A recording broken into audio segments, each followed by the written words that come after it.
આપે અમારી જય શ્રી કૃષ્ણ ચેનલને સબસ્ક્રાઇબ ન કરી હોય તો જય શ્રી કૃષ્ણ ચેનલને સબસ્ક્રાઇબ કરી દો, જેથી કરીને આપને નવા નવા વિડીયો આવતા રહે અને આ વિડીયોને લાઈક અને શેર કરો.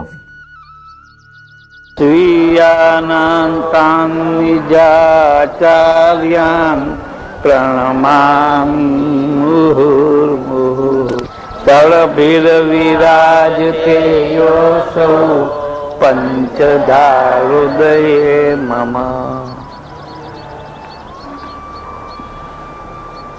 પ્રિય વૈષ્ણવો, બહુ આનંદની વાત છે કે વ્રજયાત્રાનો એટલો વ્યવસ્થા માટેનો એટલો વ્યસ્ત કાર્યક્રમ હોવા છતાં પણ આ રવિવારે આજે આપની સમક્ષ હાજર થઈ શક્યો.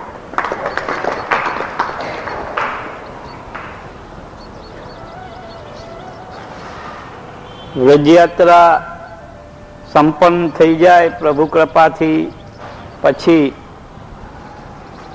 ફરીથી આપણો આ સિલસિલો ચાલુ રહે એવું બળ પ્રભુ પરમાત્મા આપણને આપો. આજે કદાચ બહુ વધુ ટાઈમ હું નહીં લઉં, પરંતુ આપણા ક્રમને નિભાવતા જે 2 શ્લોક આપણે કરવાના છે એના ઉપર થોડો આપણે વિચાર કરી લઈએ.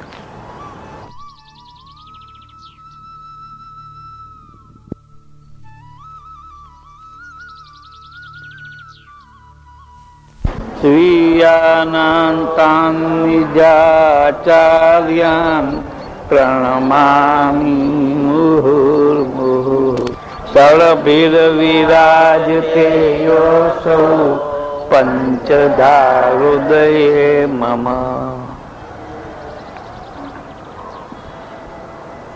પ્રિય વૈષ્ણવો, બહુ આનંદની વાત છે કે વ્રજયાત્રાનો એટલો વ્યવસ્થા માટેનો એટલો વ્યસ્ત કાર્યક્રમ હોવા છતાં પણ આ રવિવારે આજે આપની સમક્ષ હાજર થઈ શક્યો.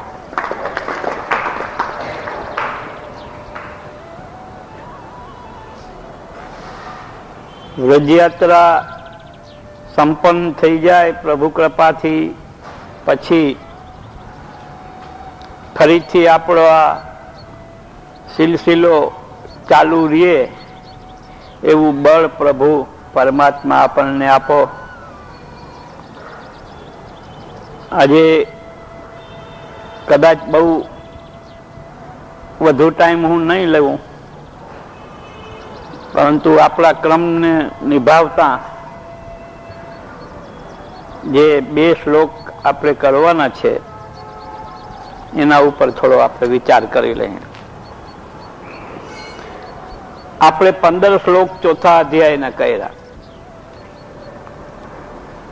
અને આ ચોથા અધ્યાયની અંદર હાલાકી કર્મયોગ તો 3જો અધ્યાય છે, પરંતુ એ કર્મયોગ સિદ્ધ કરવા માટે શું કરવું જોઈએ, શેનાથી બચવું જોઈએ, શું ગ્રહણ કરવું જોઈએ ને શું છોડવું જોઈએ, એ બધા વિસ્તારથી એ વિષયો ઉપર ભગવાનનું માર્ગદર્શન છે અર્જુનને નિમિત્ત બનાવીને. હવે આપણે 16 અને 17 શ્લોક પહેલા જોઈ લઈએ, પછી ટાઈમ હશે તો 18મા શ્લોકનું થોડું કરશો. 16મો શ્લોક છે કિમ કર્મ કિમ અકર્મેતિ કવયો અપી અત્ર મોહિતાઃ તત્તે કર્મ પ્રવક્ષ્યામિ યજ્ઞાત્વા મોક્ષ્યસે અશુભાત. ભગવાન કહે છે કે કર્મ શું છે ને અકર્મ શું છે. આ પ્રકારના કર્મ તત્વના વિષયમાં સાધારણ માણસો તો મોહિત થઈ જાય કે અકર્મને કર્મ માની લઈએ, કર્મને અકર્મ માની લઈએ. પરંતુ મોટા મોટા વિદ્વાનો ને બુદ્ધિમાનો છે ને એ પણ ગોથા ખાઈ જાય કર્તવ્યની બાબતમાં. પેલો જ દાખલો આપણે ક્યાંય ગોતવા જવાની જરૂર નથી. દાખલો અત્યારે જે વિષય ઉપર આપણે બોલી રહ્યા છીએ એ ગીતાના અર્જુનનો જ દાખલો છે. અર્જુન બુદ્ધિમાન, વિદ્વાન, ભક્ત અને સાત્વિક બુદ્ધિ વાળો છે. છતાં કર્મની બાબતમાં જો અર્જુન પણ મોહિત થઈ જાય તો પછી સાધારણ મનુષ્યની તો વાત શું. અર્જુન ભાગ્યશાળી હતો કે એને જ્યારે દિશા નથી સૂઝતી તો એમને દિશા બતાવનાર ભગવાન એમની સામે મોજૂદ હતા.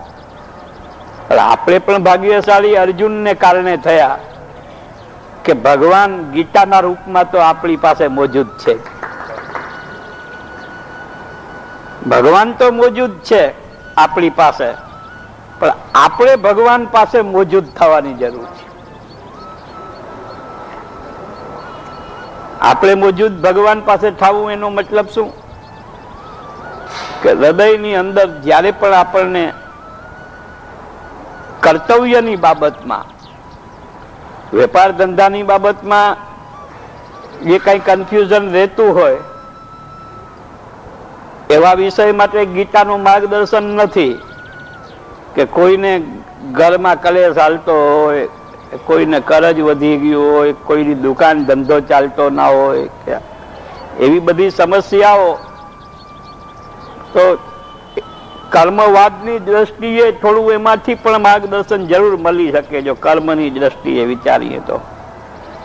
પરંતુ ગીતા આપણને એવી જાતનું જીવન જીવવાની કલા શીખાડવા માંગે છે કે લૌકિક જીવન આપણું છે એ લૌકિક જીવન આપણા અલૌકિક જીવનને ડિસ્ટર્બ ના કરે અને અલૌકિક જીવનથી આપણું લૌકિક જીવન છિન્નભિન્ન ના થઈ જાય.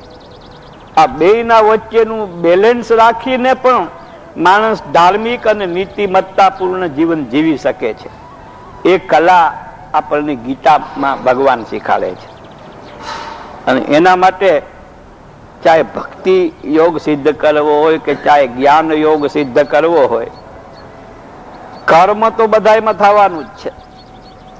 મોટામાં મોટો જ્ઞાની પણ સમાધિ લગાડશે તો એ પણ સમાધિ લગાડવાનું પણ એક કર્મ થઈ ગયું. સૂવું, બેસવું, ખાવું, પીવું, શ્વાસ લેવો બધું કર્મ જ છે. એટલે કર્મ એ ભક્તિ અને જ્ઞાન બધાનો આધાર તો કર્મ છે જ. કર્મને છોડીને અને કંઈ નથી જ્ઞાની બની શકાતું કે નથી ભક્ત બની શકાતું.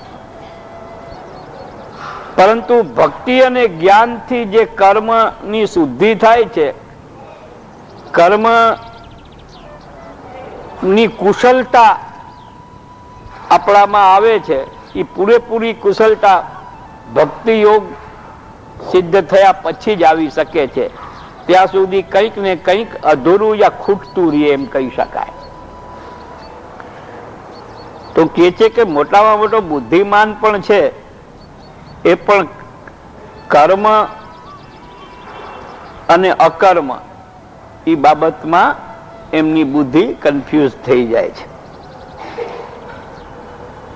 તેથી કર્મોનું તત્વ ઉત્તમ પ્રકારે તને સમજાવું છું. એ કર્મનું તત્વ તું જાણી લઈશ તો તું સંસાર બંધનથી મુક્ત થઈ જઈશ. સંસારથી મુક્ત થઈ જઈશ એમ નથી કીધું, સંસાર બંધનથી મુક્ત થઈ જાય. મોટા ભાગે ઘણા લોકો કહેતા હોય કે સંસાર છૂટે, સંસાર છૂટે. સંસાર છોડવાની વાત તો જે છે એ કર્મ જે આપણું કર્તવ્ય છે એ કર્તવ્યથી પલાયન થવાના એક નબળાઈ ભરેલા વિચારો છે. ગીતા એને મંજૂર નથી કરતું. સંસાર છોડવાની વાત નથી, સંસારના બંધન છોડવાની વાત છે. અને સંસારના બંધન, સંસાર બંધન રૂપે કેમ થાય છે અને શું કરવાથી સંસાર બંધન રૂપ નથી થતો, ઈ કલા જ કર્મના નિમિત્તે શીખવી પડે છે. કર્મ ઈ માટે ઉપયોગી છે કે કર્મનું રહસ્ય જાણવું, કે જેનાથી સંસારનો નિભાવ કરતા કરતા પણ સંસારનું દુઃખ અને સંસારનું બંધન આ આપણને વ્યાપે નહીં. એ એક કર્મનું રહસ્ય. આ વાત મહાપ્રભુજી આપણને કઈ રીતે સમજાવી છે, અને એ સામાન્ય સંદર્ભમાં નહીં પણ ભક્તિના સંદર્ભમાં કર્મની વાત કરી છે. અને એ કહ્યું છે કર્માપ્યેકમ તસ્ય દેવસ્ય સેવા.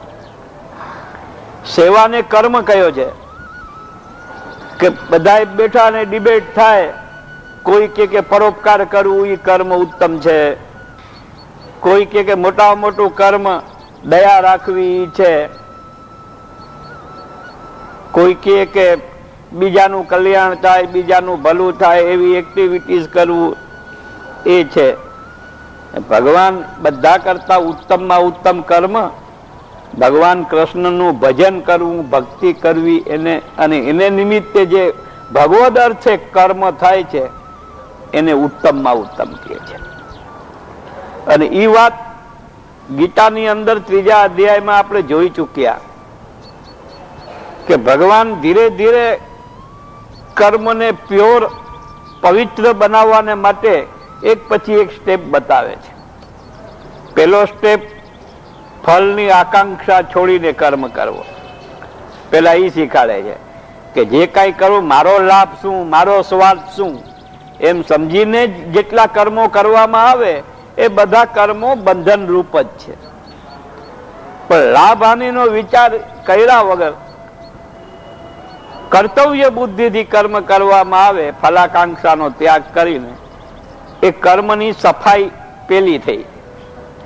પછી કર્મ આપણે કરવાની જરૂર ના હોય છતાં પણ કર્મો કરવા એવી અનિવાર્યતા બતાવી કે એ માટે કે આપણે ધીરે ધીરે આપણું અનુસરણ કરનારા બીજા પણ હોય, આપણી દેખાદેખીથી કે આ ભાઈ આમ કરે તો આપણે કરવું જોઈએ. એટલે લોક સંગ્રહને માટે પણ કર્મ કરવા જોઈએ. પણ જે માણસ પોતાના સ્વાર્થ માટે જ કર્મ કરવા ચાહતો હોય તો અહીંયા તો લોક સંગ્રહનો સવાલ જ પેદા નથી થતો. એટલે ફળની આકાંક્ષા છૂટે પછી લોક સંગ્રહ કર્મ થવાની સંભાવના ઊભી થાય. પછી ત્રીજી સ્ટેજ કહે કે એ જે કંઈ કર્મ કરો એ કર્મ નથી પણ યજ્ઞ છે, એવી યજ્ઞ ભાવનાથી કર્મ કરવા. તો એમાં થોડુંક આધ્યાત્મિક દ્રષ્ટિ આવી ગઈ. અને પછી આધિદૈવિક દ્રષ્ટિ ભગવાન લાવે છે કે ભગવાનને સમર્પિત કરીને કર્મ કરવા. એટલે ભક્તિ નો પ્રવેશ, એન્ટ્રી થઈ ગઈ કર્મમાં. ભગવદ અર્થ કર્મ કરવાનો વિચાર આવતા વેત જ જે કાંઈ કર્મ કરીએ, હે પ્રભુ તને સમર્પિત કરું છું, મારે ક્રેડિટ નથી જોતી, તું કરાવત ને હું કરું છું. એટલે કોઈ બી કર્મ કરતા પહેલા માનસિક સમર્પણ થઈ જાય કે હે પ્રભુ આ કર્મ કરવાને માટે હું તત્પર થયો છું. એટલી વિનંતી કરતા વેત જ એક કર્મ આપણું સમર્પિત થઈ જાય છે. અને એ સમર્પિત થતા જ પછી એ કર્મ યજ્ઞ ભાવનાથી જે આધ્યાત્મિક બન્યું હતું ને એ ભગવત સમર્પિત બુદ્ધિ આવતા જ આધિદૈવિક બની જાય છે. ઈ કર્મને લક્ષ્યમાં રાખી અને મહાપ્રભુજી કહે છે કે કર્માપ્યેકમ તસ્ય દેવસ્ય સેવા. એની અંદર આજે 4 પ્રકાર બતાવ્યા કે ફલાકાંક્ષા ત્યાગપૂર્વક. તો મહાપ્રભુજી પણ કહે છે કે ભગવાનની ભક્તિ કરો અને માગ કરીને ભક્તિ કરો તો ભગવાન પણ કહે છે કે આ બરાબરનો ભક્ત મને મળ્યો છે, એટલે ભક્તિમાં પણ પ્રભુની પાસે પ્રાર્થના ન કરવી એ વિવેક ધૈર્યાશ્રયમાં મહાપ્રભુજીએ સમજાવી જ દીધું. એટલે ફલાકાંક્ષાનો ત્યાગ એ ઇનિશિયલ સ્ટેજમાં જ વિચારવા જેવો છે, પ્રારંભિક અવસ્થામાં જ. તો એ મહાપ્રભુજીએ વિવેક ધૈર્યાશ્રયમાં કહ્યું કે પ્રાર્થિત એવા તતઃ કિમ સ્યાત સ્વામ્ય અભિપ્રાય સંશયા. તો એ જે આધિદૈવિક કર્મ એ પણ સમજવું અને અકર્મ શું છે એ પણ સમજવું. આ બે વસ્તુ ભગવાને આમાં કહી કે એ સમજવું કઈ રમત નથી. સારા સારા બુદ્ધિમાનો પણ જે છે એ અહીં કન્ફ્યુઝડ થઈ જાય છે. એટલે હું તને કર્મનું રહસ્ય એવી રીતે સમજાવીશ કે કમસે કમ તને કન્ફ્યુઝન નહીં થાય. અને જે ગીતાના આ શ્લોકોને બરાબર હૃદયારૂઢ કરશે એનું પણ જે કંઈ કન્ફ્યુઝન મગજની અંદર સમજાતું નહીં હોય એ તરત જ કર્મનું રહસ્ય એને સમજાતું જશે. એ સમજાવવાની શરૂઆત કરે છે તો એ હજી ભૂમિકા જ છે. આ એ ભૂમિકા છે ને આ બીજો શ્લોક એ ભૂમિકા રૂપ જ છે કે કર્મણો હ્યપી બોદ્ધવ્યમ બોદ્ધવ્યમ ચ વિકર્મણ અકર્મણશ્ચ બોદ્ધવ્યમ ગહના કર્મણો ગતિ. કર્મની સિસ્ટમ કર્મની ગતિ અતિ ગહન છે. અને એ મહાભારતના પ્રસંગોમાં આપણને એ વસ્તુ સ્પષ્ટ દેખાય છે. મહાભારતની અંદર એવી જાતની કથાની ગૂંથણી કરી છે કે ખરાબ કહેવાતા હોય ને માણસો એના પણ સારા કર્મો એમાં બતાવ્યા છે અને સારા કહેવાતા હોય એના ખરાબ કર્મો પણ બતાવ્યા છે. ભગવાન કયો કર્મ, કારણ કે ક્ષત્રિયોમાં ને ઈ સમયની અંદર પ્રતિજ્ઞાનું પાલન કરવું એ બહુ મોટું અનિવાર્ય બની જતું હતું. અર્જુને પ્રતિજ્ઞા લીધી હતી કે મારા ગાંડીવ ધનુષ્યને જે કોઈ એબ્યુઝ કરશે, નિંદા કરશે, એ પછી ગમે એ હોય એનું માથું હું કાપી નાખીશ. આવું અર્જુનને પ્રતિજ્ઞા હતી. ક્ષત્રિયો તો પ્રતિજ્ઞાબદ્ધ રહેતા. એમાં એકવાર એવો પ્રસંગ બન્યો કે યુધિષ્ઠિર એના મોટા ભાઈ બેભાન થઈ ગયા લડતા લડતા કર્ણના બાણોથી અને છાવણીમાં ચાલ્યા ગયા. અર્જુન જ્યારે એમની તપાસ કરવા ગયો કે તબિયત કેમ છે એમની, ત્યારે યુધિષ્ઠિરને એને જોઈને એમ થયું કે આ કર્ણને મારીને આવ્યો છે. હકીકતમાં કર્ણ તો જીવતો હતો, એનો વધ નતો થયો, પણ યુધિષ્ઠિરની તબિયત જોવા માટે યુદ્ધ વચ્ચે રોકીને અર્જુન આવ્યો હતો. જ્યારે યુધિષ્ઠિરને ખબર પડી કે હજી કર્ણ તો મર્યો નથી અને એનો પિત્તો ગયો. એક તો કર્ણના બાણોથી ઘવાયેલા હતા જ અને એની ખીચ ચડી ગઈ, તો એમાં બોલાઈ ગયું એનાથી કે ધિક્કાર છે તારા ગાંડીવ ધનુષને, ફેંકી દે એને.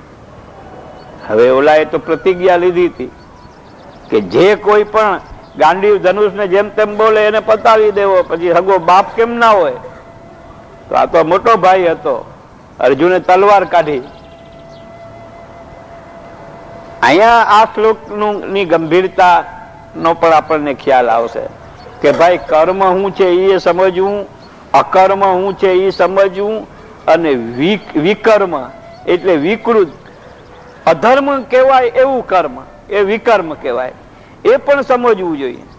ખાલી ધર્મ શું છે એ આપણે જાણી લે અને અધર્મ શું છે એ ના જાણતા હોય તો ઘણીવાર અધર્મને ધર્મ માનવાનો કરુણ પ્રસંગ આવી જાય.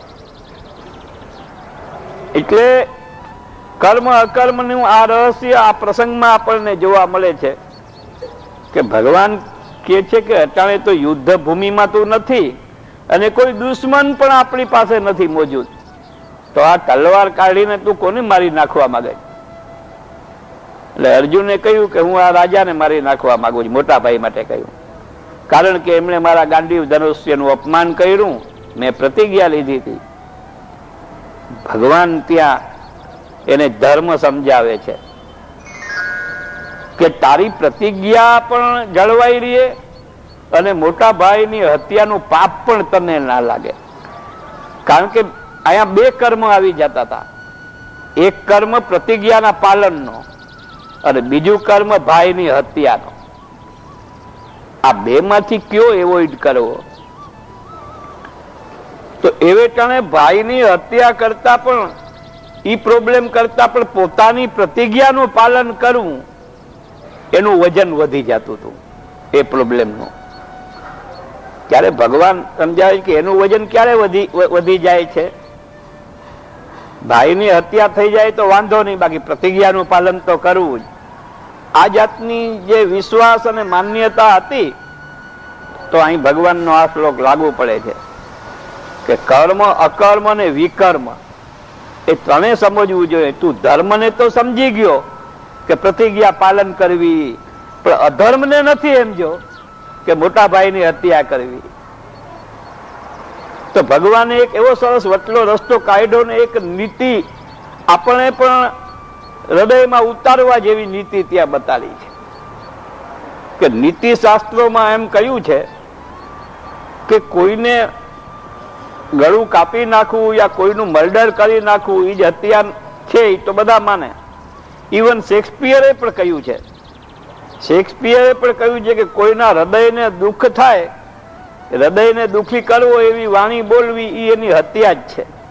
એક પ્રકારની માનસિક હિંસા જ છે.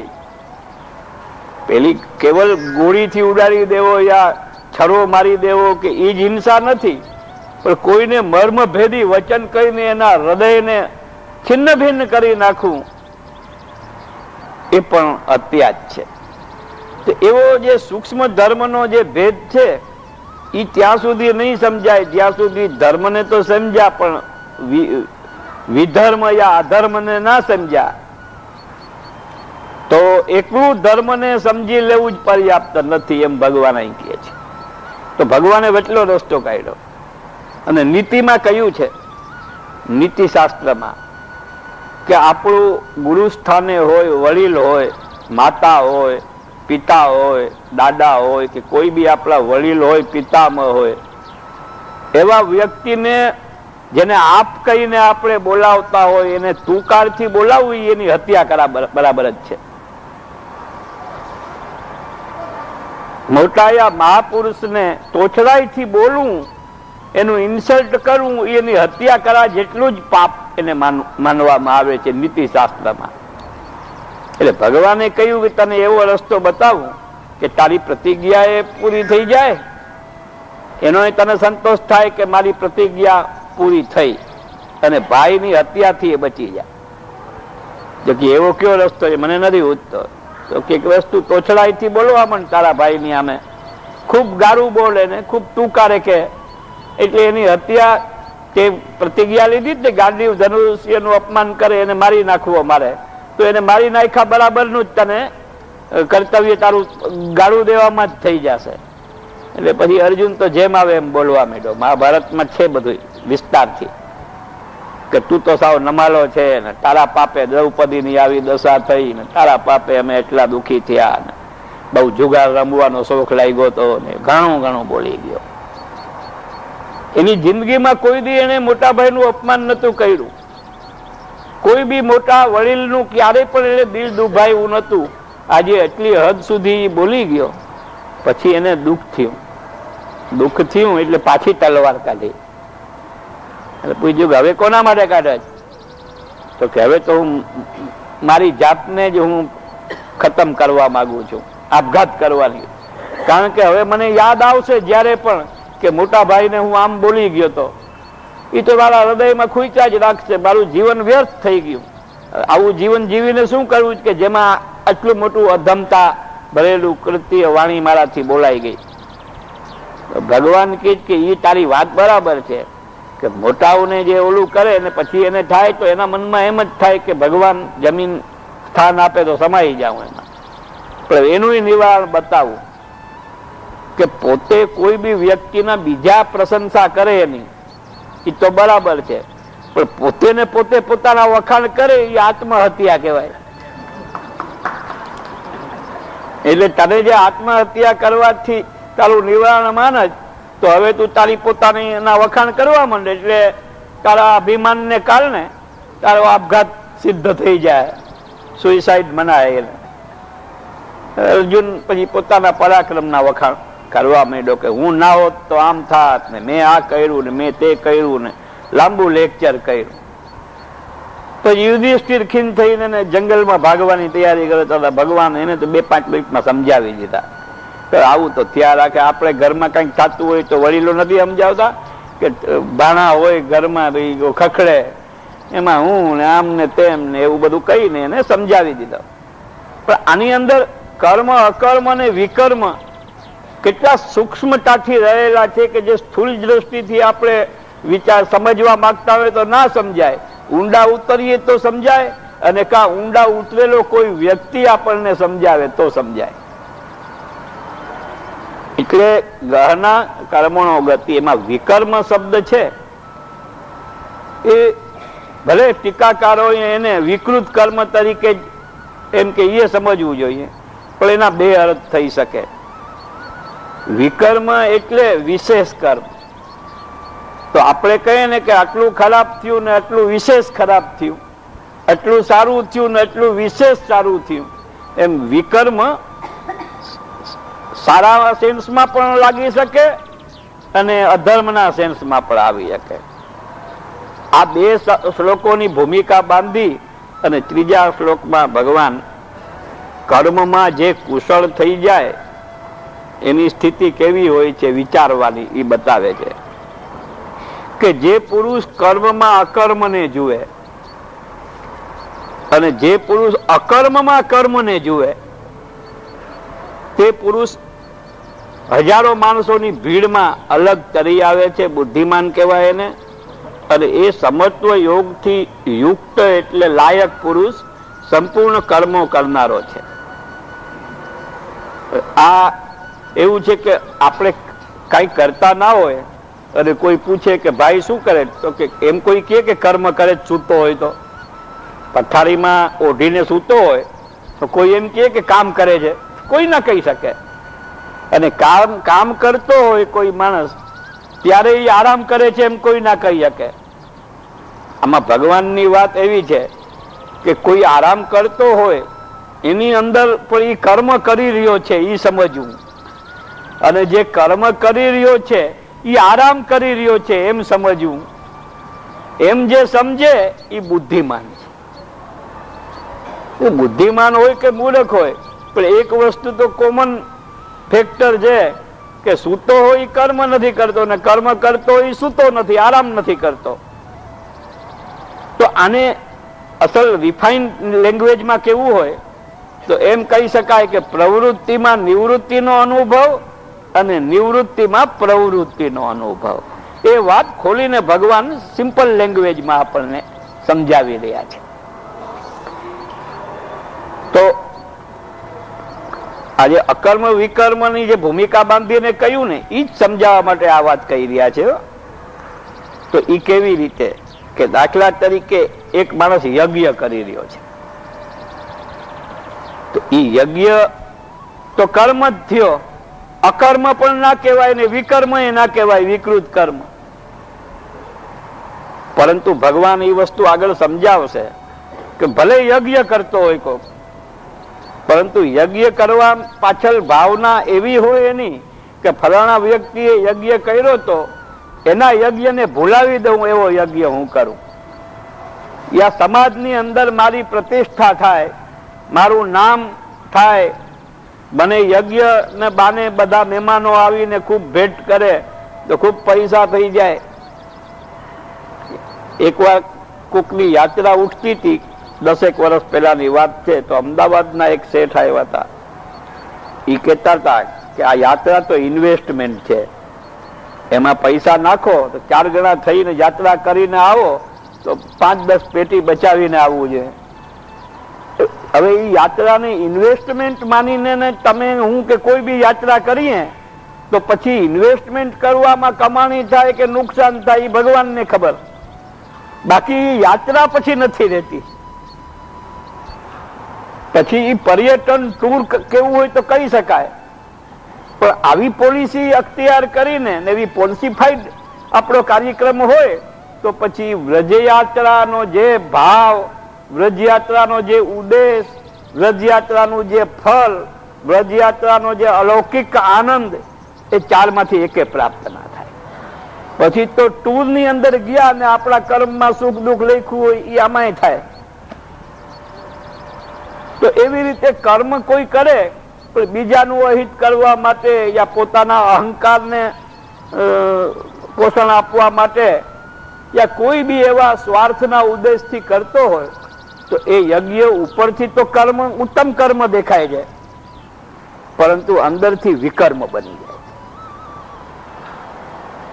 એવી રીતે વિકર્મ પણ ઘણીવાર એવું થાય છે કે કોઈ ગાયોની કે હત્યા કોઈ કરતું હોય કે આપણી સામે કોઈ નબળાને મારતું હોય અને આપણે એ વ્યક્તિને રોકી શકીએ એવી કેપેસિટી આપણી હોય અને છતાંય આપણે કાંઈ પણ ના કરીએ ને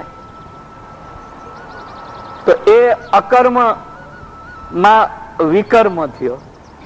આપણે કાંઈ નથી કર્યું પરંતુ એ વિકર્મ બની જાય. વિકૃત બુદ્ધિ કહેવાય આપણી, કે આપણે એને મદદરૂપ થઈને એને છોડાવી શકતા હતા છતાં ના છોડાવ્યા અને મીંઢાની જેમ જોતા રહ્યા. તો આ બધી વસ્તુ સૂક્ષ્મ છે. ભગવાન એ જ સમજાવવા માંગે છે કે પ્રવૃત્તિમાં નિવૃત્તિ અને નિવૃત્તિમાં પ્રવૃત્તિ. એટલે પ્રવૃત્તિ આપણે કઈક કર્મ કરીએ પરંતુ ફળની આશા છોડીને કર્મ કરીએ યા કોઈ સ્વાર્થ વૃત્તિને છોડીને કર્મ કરીએ તો એ કર્મ કરવા છતાં, પ્રવૃત્તિ કરવા છતાં નિવૃત્તિનો અનુભવ થાય. અને નિવૃત્ત બેઠા બેઠા કોકનું બુરું વાંચતા હોઈએ આરામ કરતા કરતા તો એ નિવૃત્તિમાં પ્રવૃત્તિ થઈ ગઈ. તો ભગવાન એમ કે છે કે કોઈ નિવૃત્ત છે કે પ્રવૃત્ત છે એનાથી કોઈ નિવૃત્ત પણ માની ના લેવાય ને કોઈને પ્રવૃત્તિ વાળો પણ ના માની લેવાય.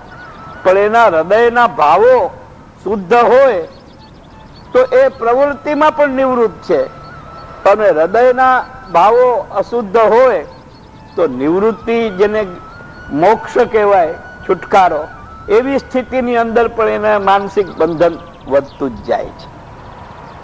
તો આવી રીતે આ કર્મ, અકર્મ અને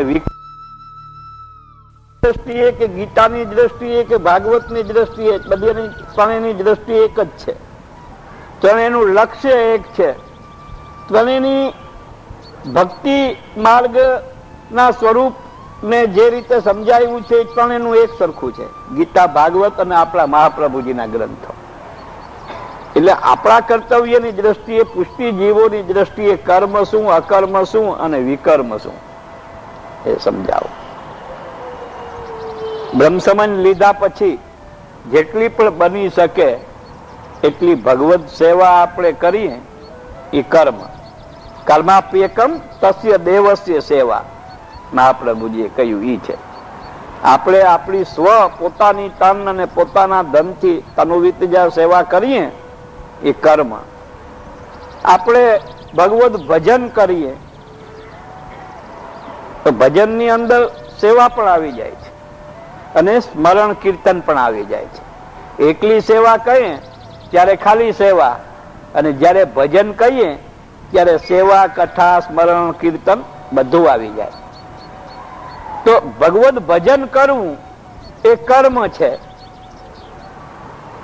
અને એ ભગવત ભજન ના કરવું, બ્રહ્મસમન લીધા પછી પણ ભગવત સેવા ના કરવી એ અકર્મ છે.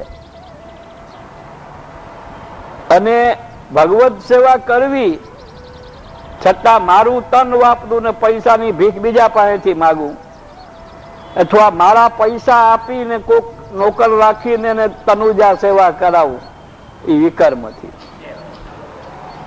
એટલે આપણે વાઇડ સ્કેલમાં જે ગીતામાં કર્મ, અકર્મ અને વિકર્મ આપણને સમજાવ્યું છે એ રીતે જનરલ ટર્મમાં સમજીએ તો આપણા જીવનના વ્યવહારની અંદર ઘણી પવિત્રતા, પ્યોરિટી આવી શકે છે. પરંતુ આપણી ભગવત સેવા વગેરે કરતા હોઈએ અને છતાં એ વિકૃત પ્રણાલીથી કરતા હોઈએ કે જે પ્રણાલી મહાપ્રભુજી આપણને બતાવી નથી. તો પછી કર્મ તો કરીએ, આપણે મનોરથો કરીએ, મોટા મોટા સાજ સજા ઊભી કરીએ, આડંબર ઊભું કરીએ, છાપામાં જાહેરાત આપીએ, ફાળા ફંડ ભેગા કરીએ, આ બધું કરીએ. પછી એ જે આપણું કર્મ ભગવત ભજનનું છે એ વિકૃત કર્મ વિકર્મ બની જાય છે. કારણ કે ગહના કર્મણો ગતિ. એટલે આ વસ્તુ ઉપર પછી યાત્રા થઈ જશે. પછી વિસ્તારથી આપણા માટે કર્મ અકર્મ અને વિકર્મ શું છે એના જુદા જુદા એંગલથી આપણે વિચાર કરશું. પણ અત્યારે ટૂંકામાં આપ લોકો એટલું સમજી લેજો કે મહાપ્રભુજીએ બતાવેલી પ્રણાલિકાથી વિપરીત પોતાની બુદ્ધિથી, પોતાની સ્વચ્છંદ અહંકારથી જે પણ કાંઈ કરીએ એ વિકર્મ છે. અને બ્રહ્મસમન લીધા છતાં પણ કાંઈ ના કરીએ, આપણા કર્તવ્ય જેટલું આપણાથી બને એટલું તો કરીએ ને એટલું એ ના કરીએ એ અકર્મ છે. અને જેટલું આપણાથી બને એટલું કરીએ એ કર્મ છે.